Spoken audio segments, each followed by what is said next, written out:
Halo, selamat siang pemirsa. Kita lagi ada di Viewer Ngaco, ngobrol ala Indoposko. Saya Nelly Marinda, host tamu di Viewer Ngaco ini. Saat ini kita sedang membicarakan sesuatu yang sangat seksi di luar sana, sedang diperbincangkan oleh baik itu insan perikanan ataupun orang-orang yang di luar insan perikanan. Karena kenapa? Membicarakan regulasi di Kementerian Kelautan Perikanan ternyata sangat seksi.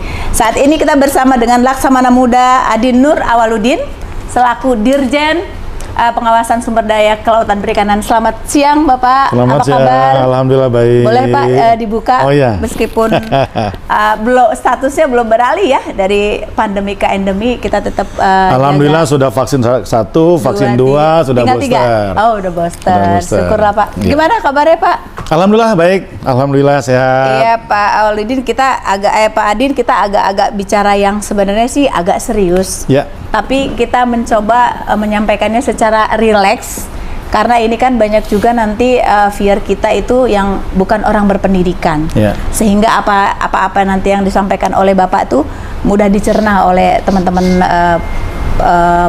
viewer Indoposko.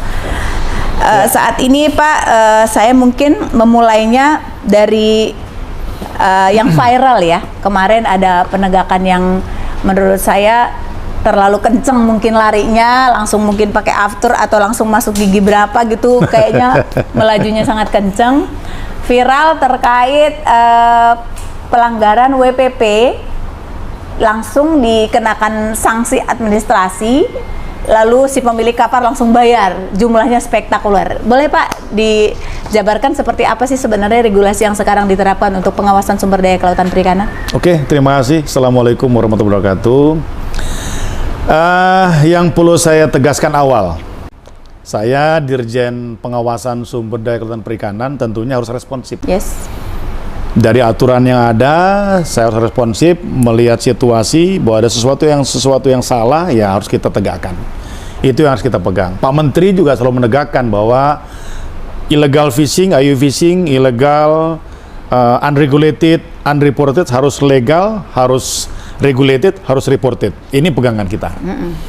Nah, kemudian dihadapkan dengan ketentuan yang ada, mengacu kepada Undang-Undang Perikanan, Undang-Undang Nomor 31 yang dirubah menjadi Undang-Undang Nomor 45 tahun 2009, kemudian ada Undang-Undang Cipta Kerja Nomor 11 tahun 2020, kemudian turunannya ada PP Nomor 5 tahun 2021 terkait perizinan berusaha berbasis risiko. Kemudian ada PP 85 terkait masalah pengelolaan PNBP, kemudian juga ada Permen 31 tahun 2021 terkait masalah sanksi administratif. Inilah dasar-dasar kita yang buat melaksanakan kegiatan penegakan hukum di laut terkait pelaku usaha tentunya. Nah, dihadapkan dengan yang viral ini, memang pada akhirnya tidak bisa kita pungkiri karena jumlahnya cukup besar, kurang lebih sekitar 772 juta sekian. 400, iya. Perlu untuk diketahui memang pada akhirnya jumlah besar ini juga kita semata-mata melaksanakan amanah undang-undang. Oke. Rumusannya jelas, mengacu kepada dasar yang sudah saya sampaikan tadi, terkait adanya pelanggaran terhadap pelaku usaha perikanan, kemudian dengan prinsip ultimum remedium, kita kedepankan sanksi administratif, pidana menjadi pilihan terakhir. Nah, berbicara penetapan sanksi administratif, rumusannya itu adalah 1000 kali dikali indeks produksi, kemudian dikali GT kapal. Nah, GT kapal yang kita denda itu ukuran cukup besar, 145 gross ton. Kemudian juga dikalikan dengan harga HPI, harga pokok ikan, ya. Kemudian juga yang terpenting lagi hari pelanggaran pelanggaran yang dilakukan. Berapa lama dia melanggar? Saat itu kalau tidak salah harinya 45. Nah, 45 pun juga itu sudah sudah kita kaji sedemikian rupa karena kita memiliki yang namanya vessel monitoring system di Yes. Pusdal. Bukan semata-mata kita dendakan dia mulai berangkat sampai dengan kembali, kita kalikan mungkin kalau sekali trip bisa 60 hari, bayangkan dikali 45 saja sudah ketemunya 772. 45 sejak dia menjatuhkan jaring beroperasi. Kita kaji seperti itu. Oke. Kita kaji dengan pola pergerakan kapal. Kita asumsikan dengan pergerakan kalau dia melintas lintas Iya, laut. Kecepatan kapal kan berkisar antara 5, 6 sampai 10 knot. Tapi kalau dia menarik jaring kan bisa antara Pelan. 1 sampai dengan 2 knot. Iya. Jadi kita perkirakan dia sedang menangkap ikan. Nah, dengan perhitungan kajian itu kita mendapatkan angka 45 hari. 45 hari. Nah, dengan rumusan tadi ya kita bukan juga ada kepentingan, Iya. kemudian kita berusaha menaikkan atau Iya. menurunkan. Iya. Itulah amanah undang-undang, amanah yang harus kita lakukan. Ketemulah angka 772 juta. Pak, kalau nggak salah kebijakan ini sebenarnya kan udah diimplementasikan tahun lalu, Pak, Agustus. Lalu mulai Agustus itu ditetapkan ya? Ditetapkan. Lalu mulai di Oktober itu sudah mulai diimplementasikan. Betul. Di Januari KKP melakukan penindakan. Ya. Nah, tapi teman-teman di lapangan kayaknya terkaget-kaget, Pak, dengan yang dilakukan. Ya. Implementasinya tiba-tiba langsung ada penindakan, bahkan sejak Januari ke sekarang itu sudah 45 kapal 45 yang kapal, ditangkap. betul. Seperti apa sosialisasinya sehingga kok teman-teman di lapangan, pengusaha, kapten dan Ya. lain sebagainya terkaget-kaget dengan tindakan yang Betul. dilakukan PSDKP ini? Ya, sebetulnya kalau kita mereview aturan ya sebelum diterbitkan, ini kan ada perjalanan panjang. Jadi ada harmonisasi, ada uji publik, kemudian digodok di DPR, legislasi, baru ditetapkan. Jadi manakala PP ini dipandang oleh publik, oleh KL terkait, kemudian oleh DPR, ada hal-hal yang memang masih perlu dikaji ulang, tentunya juga tidak serta-merta langsung diketok palu, diterbitkan untuk dilaksanakan. Dan dalam proses itu sebetulnya sudah mulai tersosialisasikan untuk Undang-Undang Cipta Kerja dengan segala turunannya. Yang berhubungan dengan bidang kelautan perikanan, khususnya mulai dari PP nomor 85, PP 5, PP 85, kemudian PP 27 terkait masalah penyelenggaraan bidang kelautan perikanan, kemudian PP 21 terkait penataan ruang, khususnya pemanfaatan ruang laut, kemudian untuk pelaksanaan permennya, Permen 31 untuk sanksi administratif, kemudian untuk bidang permen di bidang kelautannya ada Permen 30. Jadi sudah banyak aturan yang memang kita buat sebagai dasar pelaksanaan kegiatan implementasi di lapangan. Nah, untuk sosialisasi di lapangan ini pun juga kita tidak berhenti untuk menyampaikan aturan yang ada, baik itu lewat kehumasan kita pada saat kita melaksanakan kegiatan sosialisasi BIMTEK keluar daerah. Bahkan juga saya berkomitmen semenjak saya menjadi dirjen, semenjak bulan Agustus, tepatnya saya dilantik tanggal 16 Agustus 2021, saya sampaikan kepada eselon 1 yang memang menjadi regulator ya dalam perikanan tangkap, yaitu Dirjen Perikanan Tangkap, bahwa saya kawal semua regulasi yang ada di perikanan tangkap. Nah, salah satunya terkait masalah regulasi bagaimana mereka menangkap ikan. Jadi saya banyak melaksanakan kegiatan tandem, baik itu saya dengan Dirjen Tangkap maupun juga eselon 2 saya. Jadi melaksanakan kegiatan ke pusat adanya kegiatan perikanan, contoh ke Tegal, kemudian ke Pati, ke Juwana, bahkan kemarin juga saya pernah ke Sibolga, pernah juga ke Tual, Maluku Tenggara, sampai dengan ke Biak, Bitung dan sebagainya. Itu bagian daripada kita mensosialisasikan aturan-aturan yang ada. Adapun pada akhirnya memang ini tidak tersampaikan, apakah memang mereka tidak memahami betul, apakah memang sama sekali tidak pernah mendengar, atau bahkan mungkin ada bahasa ini merupakan satu kelitan lah bahasanya kan pada saat orang dinyatakan bersalah, wah saya belum tahu Pak, padahal ya kita sudah berusaha dan kita ketahui bersama lah, namanya sekarang kan berbicara media kan sudah no boundaries kan, Iya, tidak iya. ada Siapapun bisa lakukan itu. mengakses, apalagi Iya. mungkin ada teman-temannya yang pernah ditindak oleh kita, diberikan juga mungkin sanksi administratif. Saya pikir itu akan viral. Contoh seperti yang sekarang kan, Iya. yang 772 itu Iya, langsung iya, viral viral. kemana-mana itu, gitu. Saya pikir dengan case begitu itu akan lebih tersampaikan Iya, betul, harapan betul. kita gitu. Tapi kan jangan punishment Cuma- dulu ya yang Cuma muncul. memang harapannya tidak semata-mata melihat kok besar ya, karena gimana pun juga untuk diketahui oleh pemirsa, oleh Mbak Nelly juga, bahwa dari 45 kapal ini ada berbagai tahapan yang Betul. kita berikan Sanksi. sanksi. Jadi tidak serta-merta langsung sanksi administratif, Ya. tapi lebih ke arah kita melihat ini kapal kecil. Ya. Kemudian ada aturan mengacu pada Undang-Undang Nomor 23, kewenangan daerah sama dengan pusat. Ya. Kapal izin daerah pada saat kita memberikan supervisi, memberikan bantuan pengawasan di wilayah 12 mil, apabila kita menangkap kapal yang memang izinnya dari daerah, Ya. kita serahkan ke daerah. Ke daerah. Ini kan bentuk pembinaan. Kemudian juga pada saat kita menemukan kapal yang sesuai dengan aturan juga undang-undang, kapal ini baru pertama kali melakukan pelanggaran, kemudian yakin bahwa pelanggarannya masih belum ada tindakan dan merugikan negara, kita tidak serta-merta langsung memberikan sanksi seperti itu. Nah, adapun yang kemudian selanjutnya kita berikan sanksi karena kita sudah menemukan adanya kerugian negara di situ, yang tentunya Pak Menteri mendorong supaya adanya keseimbangan antara ekonomi sama ekologi, tidak ada eksploitasi sumber daya khususnya masalah potensi perikanan yang berimbas kepada kerusakan ekologi laut, ya kan? Nah, dengan kerugian negara tentunya harus ada Iya. restorasi kan, sehingga dengan sanksi administratif ini mereka didenda, denda ini masuk ke PNBP, masuk ke negara, yang nanti ke depan tentunya akan masuk pada program KKP lagi seperti itu. Jadi bisa proses seperti itu sebetulnya. Tadi Pak Dirjen sempat menyampaikan ini turunan dari Undang-Undang Cipta Kerja. Ya.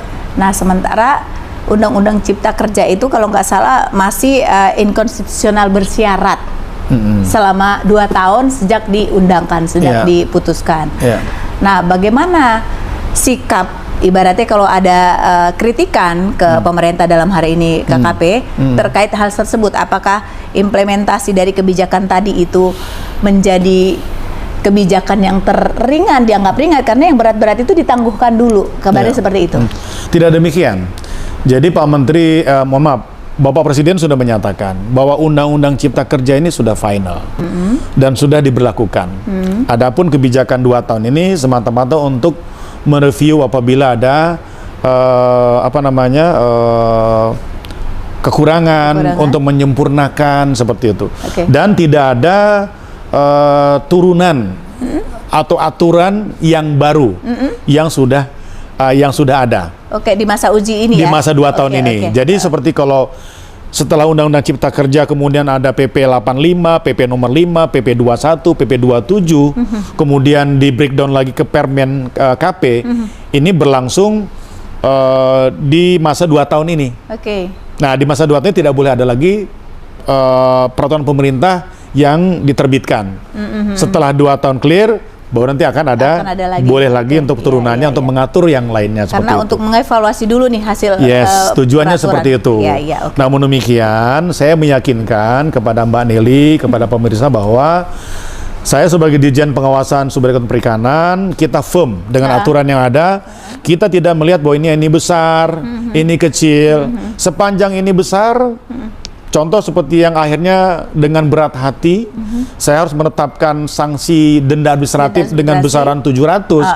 Ini kan sebetulnya beban berat buat saya. Oke. Namun karena dalam rangka supaya legal, regulated sama reported, ini kan sudah bukan suatu pilihan bagi saya. Jadi harus itu. Oke. Dan yang terpenting lagi adalah penetapan semata-mata untuk menggantikan kerugian negara, nanti kembali kepada negara, kemudian akan menjadi program Kementerian Oke, Kelautan dan Perikanan, dan akan kembali juga kepada masyarakat, terutama masyarakat nelayan, Ya. seperti Kalau itu. ada anggapan Pak bahwa regulasi ini adalah mendukung target 12T tadi, bagaimana tanggapan? Waduh, biasa. Saya menyatakan dengan tegas penegakan PNBP, penegakan hukum, ya, penegakan hukum di Jenpes DKP dalam rangka mengawal program Kementerian Kelautan Perikanan tidak ada hubungan dengan target PNBP Kementerian Kelautan Perikanan. Terlepas kemudian pada akhirnya di Jenpes DKP menegakkan hukum, ada pelaku perikanan yang bersalah, ya kan, kemudian ada ketentuan yang dilanggar, selanjutnya ada sanksi berupa denda administrasi yang dikenakan. Ini bukan semata-mata untuk melengkapi yang target PNBP tadi, Tapi yang di 2022 4 triliun, kemudian 2023-2024 bisa mencapai 12-14 triliun untuk PNBP-nya KKP. Sekali lagi saya tegaskan, tidak ada hubungannya bahwa saya mengenakan denda administratif atas pelanggaran pelaku perikanan untuk menambah PNBP yang tadi ditargetkan. Tidak. Karena perlu saya tegaskan lagi di sini, Dirjen PSDKP lebih ke arah targetnya compliance, kepatuhan. Ya, jadi itu target capaikan kinerja daripada Dirjen PSDKP, bahwa kita menjaga kepatuhan semua pelaku usaha di bidang kelautan dan perikanan. Pak, pernah mencermati nggak dengan regulasi yang dibuat, yang diimplementasikan sekarang ini, bahwa banyak orang yang kehilangan irisan kue? Waduh, saya tidak paham kalau masalah itu. Karena dengan regulasi administrasi ini sekarang kan nelayan atau pemilik kapal atau perusahaan langsung direct ke kas negara, akan disetorkan kas negara, transparan. Betul. Di Bapak juga, Bapak selaku perangkap penegak hukum tidak akan. Saya tidak punya kepentingan. Tidak ada kepentingan. Nah, artinya ini dari seorang pengusaha langsung ke kas negara karena tadi yang dirugikan negara. Nah, di luar sana mencermati tidak bahwa kenapa yang ribut ini bukan Kapten Anahkoda dan lain-lain loh, Pak. Tapi orang-orang yang ribut dengan implementasi kebijakan ini adalah lebih ke mereka yang kehilangan pekerjaan tadi. Mencermati nggak, Pak, apa yang menjadi panas di luar sana dengan penetapan regulasi ini? Kayaknya saya berusaha tidak mencermati deh. Saya yang sedang saya fokuskan, yang saya cermati adalah saya punya amanah undang-undang. Saya punya amanah ketentuan yang harus saya pegang. Untuk mengawal program Bapak Menteri Kelautan Perikanan. Kemudian ada ketentuan yang ada, di mana pelaku melanggar, ketentuan yang sudah mengatur, itu yang saya terapkan. Terlepas kemudian dendanya ada yang cuma 3 juta, ada yang 5 juta, kemudian booming mungkin sekarang ada yang 700, karena semata-mata untuk pergantian kerugian negara, restorasi untuk ekologi, bahkan juga untuk meningkatkan program peningkatan kesejahteraan masyarakat nelayan. Karena Kementerian Kelautan Perikanan dengan PNBP nanti memilih program untuk peningkatan kesejahteraan masyarakat nelayan, contoh berupa asuransi nelayan, kesehatan nelayan, kampung nelayan, akan dikembalikan ke mereka, akan mengembalikan kepada masyarakat nelayan, seperti itu. Jadi seperti yang Mbak Nila sampaikan tadi, ada sesuatu yang memang mungkin hilang, ada yang mungkin terganggu. Saya terus terang tidak begitu mencermati, saya lebih fokus kepada apa yang tugas saya. Kenapa begitu booming di luar sana ya regulasi ini gitu. Jadi Pak, ternyata selama ini ya mungkin dicermati atau tidak, tindak pidana pencucian uang di sektor kelautan perikanan itu ternyata sangat tinggi. Bagaimana Bapak menjelaskan itu? Oke, begini, mungkin saya mau cerita dulu terkait mungkin juga ada korelasi dengan pertanyaan sebelumnya ya. Pada akhirnya memang berbicara prinsip ultimum remedium, bahwa pidana menjadi pilihan terakhir dalam konteks proses penyidikan, penuntutan. Pada akhirnya memang sanksi administratif ini akan berhenti di Kementerian Kelautan Perikanan, karena proses administrasi adalah menjadi kewenangan bagi penerbit perizinan. Jadi sanksi ditetapkan oleh penerbit perizinan. Nah, pada saat sanksi administratif berhenti di KKP, otomatis karena ini bukan pidana, tidak berlanjut penyidikannya ke teman-teman saya di kejaksaan. Kemudian juga di pengadilan. Mungkin itu yang dimaksud oleh Mbak Nelly tadi, bahwa akhirnya ada proses yang tidak berjalan. Namun demikian saya yakinkan bahwa dihadapkan dengan penegakan hukum terhadap kapal ikan berbendera asing. Nah, rentang waktu mulai Januari sampai dengan bulan Maret ini, perlu saya sampaikan bahwa kita sudah menangkap kurang lebih ada 6 kapal 5 kapal asing berbendera Malaysia. Itu tertangkap di Selat Malaka. Kemudian 1 kapal asing berbendera Filipina. Kita tangkap di perbatasan antara Sulawesi Utara dengan Filipina Selatan. Kasus kapal asing itu sudah jelas pidana. Oke. Dan proses penyidikan akan kita limpahkan kepada teman-teman saya di kejaksaan. Dan selanjutnya dibawa ke pengadilan. Nah, ini yang perlu saya sampaikan juga, kebijakan yang didorong oleh Bapak Menteri Kelautan Perikanan, bahwa dulu kita mengenal bahasa kalau kapal asing ditangkap, tenggelamkan. Ya. Kapal Vietnam ditangkap, tenggelamkan. Kapal Thailand ditangkap, ditenggelamkan. Bapak Menteri Kelautan Perikanan, harapan ke depan adalah, dan itu diatur di Undang-Undang Perikanan. Oke. Di pasal 76C kalau tidak salah dinyatakan bahwa barang bukti kapal yang sudah inkrah dapat dimanfaatkan oleh koperasi dan nelayan.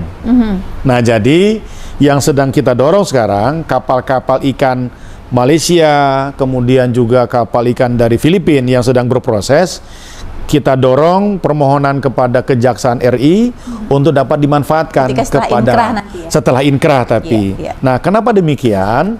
Karena kapal ikan dari Malaysia, dari Filipina, harapannya bisa dimanfaatkan oleh nelayan kita.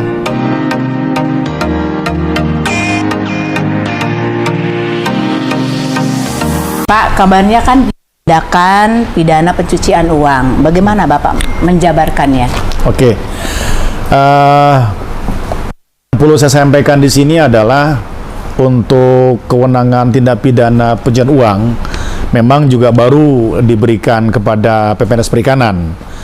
Jadi Mahkamah Konstitusi menetapkan bulan Juli tahun 2021 bahwa PPNS Perikanan selain memiliki kewenangan di tindak pidana kelautan dan perikanan dapat melanjutkan ke tindak pidana pencucian uang.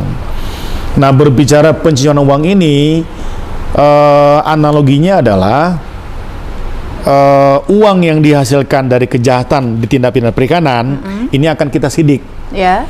Nah, dalam konteks pidana yang dikenakan ini kan adalah operator. Oke. Nahoda dan juga KKM. Ya.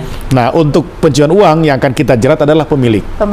Karena pemilik dia mendapatkan uang dari hasil kejahatan tindak pidana kelautan perikanan. Nah, itu seperti termasuk tadi pelanggaran WPP ya, Pak? Yes, seperti itu. Jadi pidana yang akan kita lanjutkan adalah pidana tindak pidana kelautan perikanan yang memang pada akhirnya setelah sanksi administratif kita akan menilai mana yang memang bisa dilanjutkan ke pidana, mana yang cukup di sanksi administratif. Nah, apabila masuk ke pidana, kita akan menjerat operatornya, nahodanya, kan itu Bu, dengan tindak pidana kelautan dan perikanan. Selanjutnya untuk yang ownernya, pemilik kapal, karena dia sudah menikmati, ada beneficial owner di situ dari hasil tindak pidana perikanan, dia akan kena di tindak pidana pencucian uang. Dan PPNS Perikanan dapat menyidik langsung karena sudah ditetapkan oleh Mahkamah Konstitusi di bulan Juli tahun 2021. Ternyata yang sebelumnya kita tidak memiliki kewenangan itu. Ternyata Pak Dirjen, kebijakan tadi itu multiplayer efek ya, ada rangkaian-rangkaiannya. Ya, dari tindakan sanksi administrasi tadi itu juga meringankan teman-teman penyidik tentunya, kan nggak harus sampai ke pengadilan, tentunya ini langsung. Itu untuk sanksi administratif. Nah, tapi kalau pidana tetap berjalan. Proses penyidikan dengan KUHP itu tetap berjalan. Karena termasuk yang diatur di PP nomor 5 2021 tadi di pasal 212 itu ternyata kan ada tahapannya. Oh ya. Jadi tahapannya itu kan bisa sampai pidana juga akhirnya. Betul. Nah, yang sudah dilakukan dari 4 Januari kemarin Pak sampai di Maret ini, sampai di April itu ada 45. Adakah yang diantaranya itu yang sampai kasus pidana atau penutup pembekuan? Belum ada. Kalau untuk yang pembekuan sudah. Jadi ini mengacu kepada aturan terkait kapal. Yang pembukuan kalau tidak salah itu kasus untuk transshipment kapal pengangkut. Karena di sanksi administratif memang tidak dijelaskan terkait kapal tersebut. Nah, makanya saya membuat hasil penyidikan saya membuat rekomendasi kepada Dirjen Perikanan Tangkap supaya izin kapal tersebut dibekukan. Seperti itu. Oke, artinya dia sudah tidak kan dalam satu siup itu ada beberapa kapal, hanya khusus kapal itu aja. Kapal itu saja. Kapal itu saja. Dan itu sudah ada di implementasi dari kebijakan itu dari Januari sampai sekarang ini sudah ada satu kapal yang dibekukan. Ada satu kapal. Sama ada beberapa kapal yang sifatnya kita tegur. Kita berikan teguran. Hanya teguran, karena memang pelanggarannya tidak berat. Jadi tidak berat itu di PP nomor 5 menyatakan bahwa baru pertama kali melaksanakan pelanggaran, kemudian belum ada bukti dan indikasi pelanggaran yang mengakibatkan kerugian negara. Oke, artinya belum melakukan operasional dan hasil kejahatannya belum ada. Belum ada. Oh iya.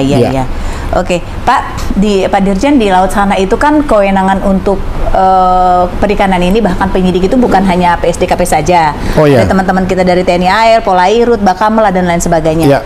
Bagaimana koordinasinya supaya tidak melampaui kewenangan?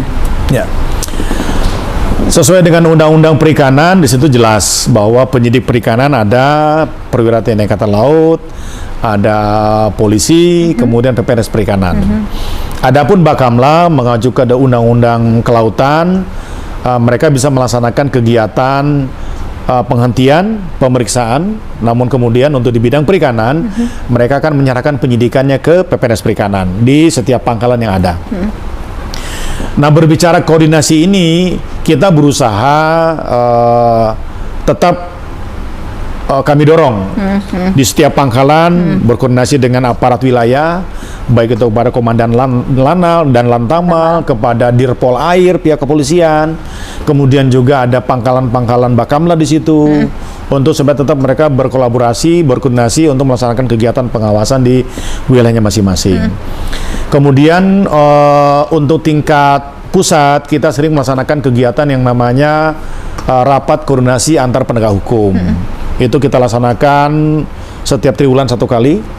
Kemudian juga Satgas 115 masih ada, walaupun operasionalnya tidak kita laksanakan seperti yang waktu zamannya Menteri yang terdahulu. Kita lebih fokus Satgas 115 dijadikan sebagai wadah untuk kita rapat koordinasi, kita memberikan saling sharing informasi, kemudian juga kita membahas isu-isu yang sifatnya memang perlu ada kesamaan persepsi.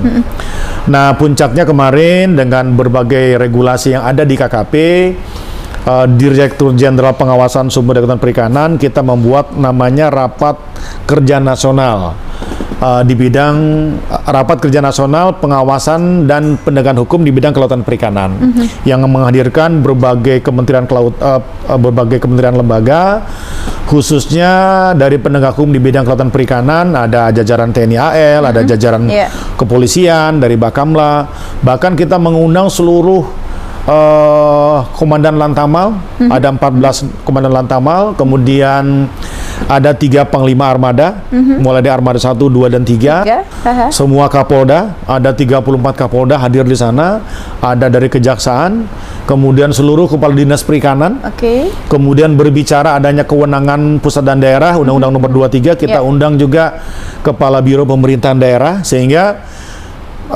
dalam kacamata pengawasan daerah, pusat dan daerah ini clear. Kemudian juga dalam konteks penegakan hukum juga clear. Nah, harapannya, dan itu sudah disetujui, ada rumusan, ada persamaan persepsi terkait bahwa dengan Undang-Undang Cipta Kerja, pasca terbitnya Undang Cipta Kerja ini, bahwa pilihan terakhir pidana dengan prinsip ultimum remedium ini menjadi pilihan terakhir supaya dunia usaha tetap berjalan, kan ini amanah undang-undang, dan ini juga memang menjadi programnya Bapak Presiden Pak Jokowi, tidak mematikan dunia usaha, sanksi administratif dikedepankan. Dengan berbagai banyaknya regulasi, Pak, ngelihat kemarin hasil rakor itu, apakah mereka paham? Karena kan daerah itu beda dengan pusat, yang dinamika regulasinya, percepatannya itu seperti... Sejauh ini saya yakin, karena berbicara perikanan kelautan, Oke. Nah, tapi kalau memang dicampur dengan yang Yang lainnya, lain. ya karena kan berbicara undang-undang cipta kerja kan tidak hanya berbicara kelautan perikanan, karena itu merupakan undang-undang yang omnibus law, banyak yang diatur di situ.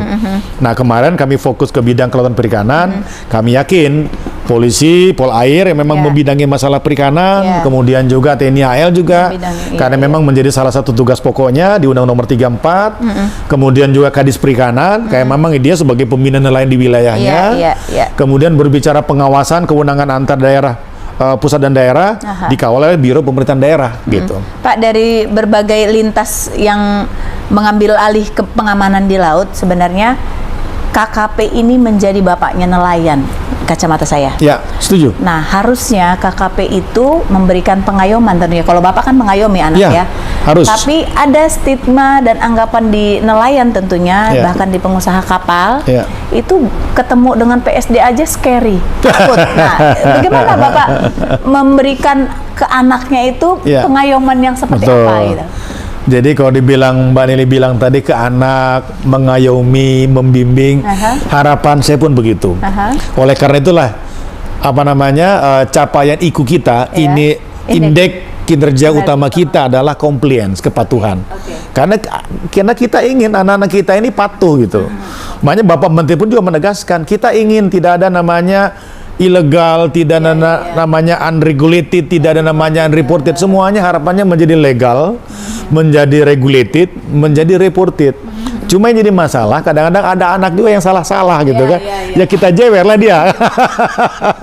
Dengan banyak ke depan dengan regulasi ini saya ngelihat berarti goal utamanya PSDKP sendiri itu banyak menangkap, prestasinya itu lebih kemana? Ini saya ngelihat ada dua mata pedang. Kalau banyaknya menangkap pelanggaran, artinya bekerja dengan maksimal. Atau lebih banyak tidak menangkap pelanggaran dengan artian uji kepatuhan tadi sudah berjalan. Mana goal utamanya? Berbicara TUSI, indeks pertama adalah compliance, kepatuhan. Jadi mengacu kepada itu, pelanggaran kecil, disitulah keberhasilan PSDKP. Namun demikian, tidak bisa kita pungkiri. Yang saya bilang tadi namanya anak, ada juga yang salah-salah. Yang perlu kita jewer, yang perlu kita arahkan, ketentuannya ada, rumusannya ada, itu kita pakai.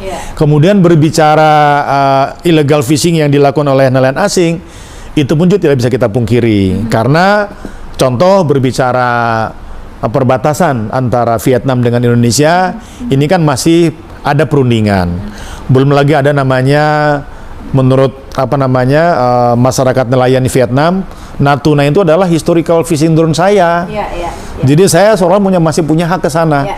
Bahkan karena memang di situ masih wilayah perundingan, Coast Guard-nya Vietnam, kemudian Vietnam surveillance-nya juga mengawal kapalnya ke sana. Karena kacamata mereka itu adalah fishing ground-nya mereka, tradisional fishing ground-nya mereka. Namun berbicara ZEI itu murni punya kita, makanya kita kawal ke sana. Dan selama kita melaksanakan kegiatan penegakan, mereka fine-fine saja, mereka menerima, tidak pernah mereka ada semacam komplain, loh, kok kapal saya dimusnahkan, kapal saya ditenggelamkan, kan gitu. Atau kapal saya sekarang dimanfaatkan untuk nelayan, tidak ada mereka minta kembali, tidak ada. Karena memang mereka menyadari mereka melakukan pelanggaran. Salah, seperti itu. Kemudian juga Malaysia ada namanya unresolved boundaries di sana, ada gray area yang kita sepakati. Nah, cuma kadang-kadang modus masyarakat nelayannya dari Malaysia, mereka memanfaatkan area status quo tadi untuk mencuri ikan. Nah, kita dorong mereka masuk, gitu. Pada saat mereka masuk ke wilayah kita, walaupun kata alasannya hanya dan sebagainya, nggak apa-apa, kita tarik dulu. Ini merupakan keniscayaan, tidak boleh kita diamkan. Terlepas misalkan, loh, masih adakah illegal fishing? Berarti tidak berhasil dong. So, apakah kita biarkan? Kan tidak mungkin. Ya, jadi sambil berjalannya waktu, terlepas IKU kita kedepankan, bahwa harapan terbesar adalah terutama dengan program penangkapan ikan terukur dengan berbasis zona, ada zona 1, 2, 3, 4, zona fishing industri. Semua pelaku akan melakukan penangkapan ikan sesuai dengan zonanya. Dan didaratkan di daerah itu juga. Ya, dengan legal tentunya, dengan memiliki CP, memiliki perizinan mendapatkan kuota ikan yang diberikan oleh KKP, kemudian dia melaksanakan kegiatan sesuai dengan regulated yang ada, dia menangkap ikan hanya di zonanya diberikan, kemudian dia kembali ke pangkalan yang ditetapkan, dia kemudian reported, dia melaporkan pasca produksinya, ikannya, kemudian kita hitung, kemudian saya mengawasi berapa jumlahnya yang masuk. Itulah menjadi angka pemasukan negara, menjadi PNBP. Kemudian pengawasan bisnis prosesnya, dia menangkap, tentunya kan tidak satu kali. Dalam satu tahun bisa 2, 3 kali, bisa 4 kali. Pada saat kapal setelah mereka bongkar, kita hitung kuotanya. Nanti kita pengawas perikanan akan memberikan namanya SLO, surat laik operasi. Pada saat kita cek ternyata kuotamu tidak habis, SLO tidak kita keluarkan. Oh iya. Anggaplah istilahnya pulsanya habis, ya kan? Lu jangan keluar lagi, pulsamu udah habis, kamu nggak boleh menangkap ikan. Pada saat mereka boleh, ya boleh kita keluarkan SLO-nya. Jadi setelah pengawasan betul-betul supaya semuanya legal, semuanya regulated, semuanya reported, untuk mencapai PNBP. Iya. Nah, terkait itu tadi Pak, ada anak yang nakal, Yes. yang dijewer. Ternyata anak yang kabar berkembang di warung kopi sana Pak. Anak yang berani nakal tadi, ternyata punya bapak angkat. Nah, bapak angkatnya ini rata-rata kabarnya aparat. Gimana nih? Wah, itu mah ngaco. Judulnya ngaco ya. Itu ngaco itu. Tapi ini realistis. Kita melihat di lapangan. Iya. Seperti apa? Jadi begini, saya tegaskan itu ngaco lah. Karena gimana pun juga negara ini kan semakin baik, semakin tertata. Istilah kita kawal menjadi pemerintahan good governance ya. Jadi semuanya menuju ke arah yang lebih baik. Pak Menteri dengan penangkapan ikan terukurnya, kita pun juga menuju lebih baik. Karena selama ini tidak ada program yang sebaik Bapak Menteri sekarang, Bapak Sakti Wahyu Trenggono. Istilahnya itu dulu mendapatkan CP, ya kan? Terkesan boleh mengambil seberapa banyaknya. Sekarang kita patok, dibatasi. Kita memiliki potensi 12 juta ton, yang boleh diambil hanya setengahnya, hanya 6 juta ton. Kemudian diatur di 4 zona, dan itu pun sudah diatur dengan zona ini potensinya berapa. Di zona sampai dengan zona 3 misalkan di Laut Arafuru, zonanya sekitar 2,9, ya kan? Hanya di situ yang dia diperbolehkan untuk ditangkap, tidak lebih dari itu. Itu yang kita awasi. Jangan sampai orang kuotanya sudah habis masih diberikan izin juga. Nah, ini yang kita kawal. Jangan sampai orang karena semata-mata ada yang telepon saya, tolong Dek, tolong Pak Adin itu masih ada izin, masih ada kesempatan bisa narik. Kalau ada angkot bisa narik sekali jalan tuh kan itu. Saya yakinkan tidak ada lagi.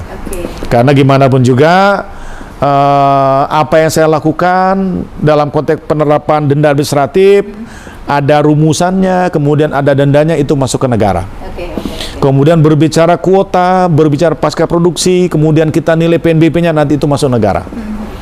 Jadi kita kawal supaya betul-betul ekonomi harus seimbang dengan ekologi. Karena Pak Menteri menekankan ekologi menjadi panglimanya. Betul.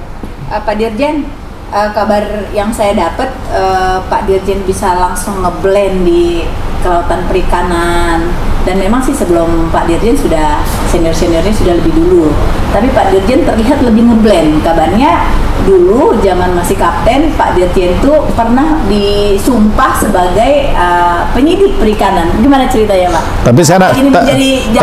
Tapi saya nanya dulu, bisa menilai ngeblend dari mana?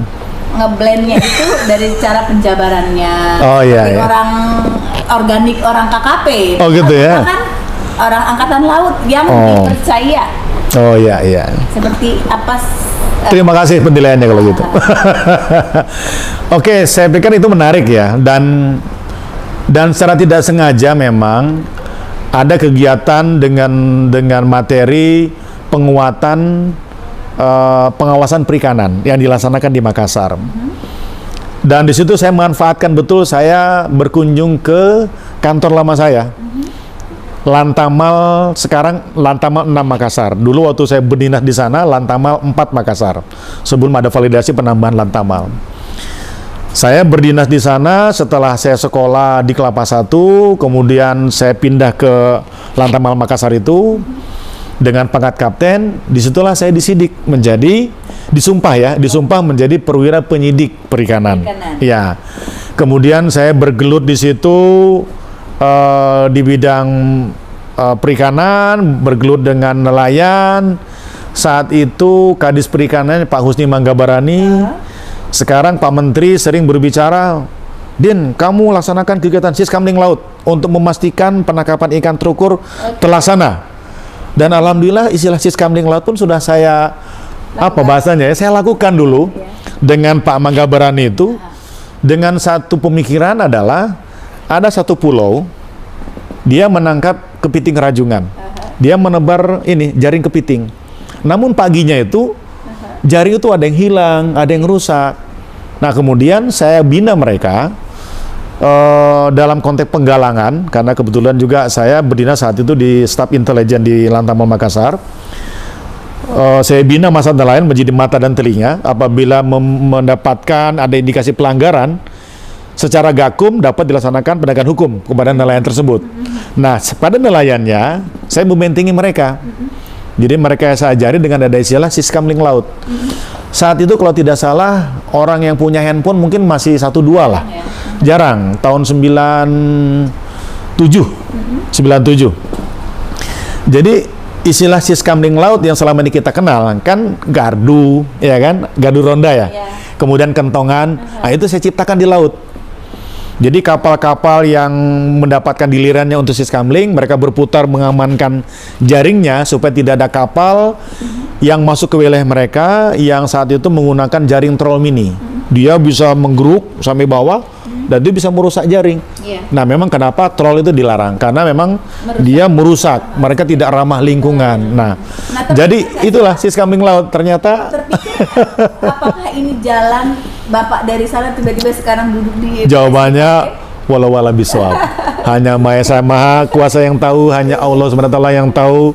Saya sebagai umat beragama, saya agama Islam, hanya bisa bicara alhamdulillah. Tapi kayaknya kalau flashback, iya ya, aku dulu sudah betul melakukan ini. Betul. Meskipun seragamnya masih berbeda. Betul, dan masih pangkat kapten. Sekarang alhamdulillah dengan diberikan amanah dengan yang saya pakai sekarang, subhanallah, itu merupakan berkah yang boleh dibilang tidak ada nilainya.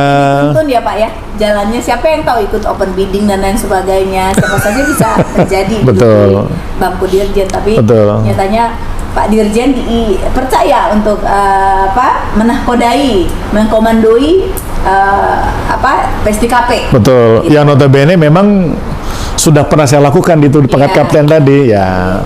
Betul, Pak. Subhanallah.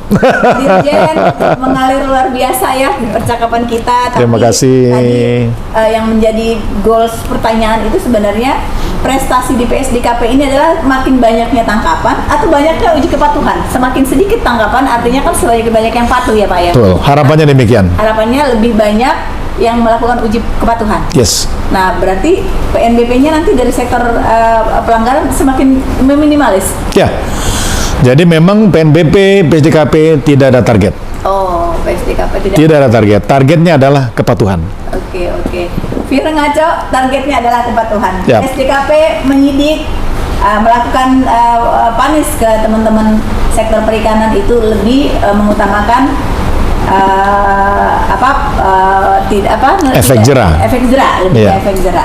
Pak Dirjen, terima kasih untuk percakapan kita yang sangat hot ini, bermanfaat buat masyarakat, bisa terinfo ke teman-teman yang merasa belum dapat informasi. Secara gamblang disampaikan oleh Pak Dirjen PSDKP tadi supaya pemahaman kita satu, termasuk mengajak teman-teman penegak hukum di lapangan ya, Pak Dirjen ya. Terima kasih untuk kesempatan dan waktunya. Sukses selalu Pak Dirjen. Semoga terus amanah dimanapun dipercaya. Amin. Alhamdulillah. PSDKP, benteng KKP. Benteng KKP. Hebat.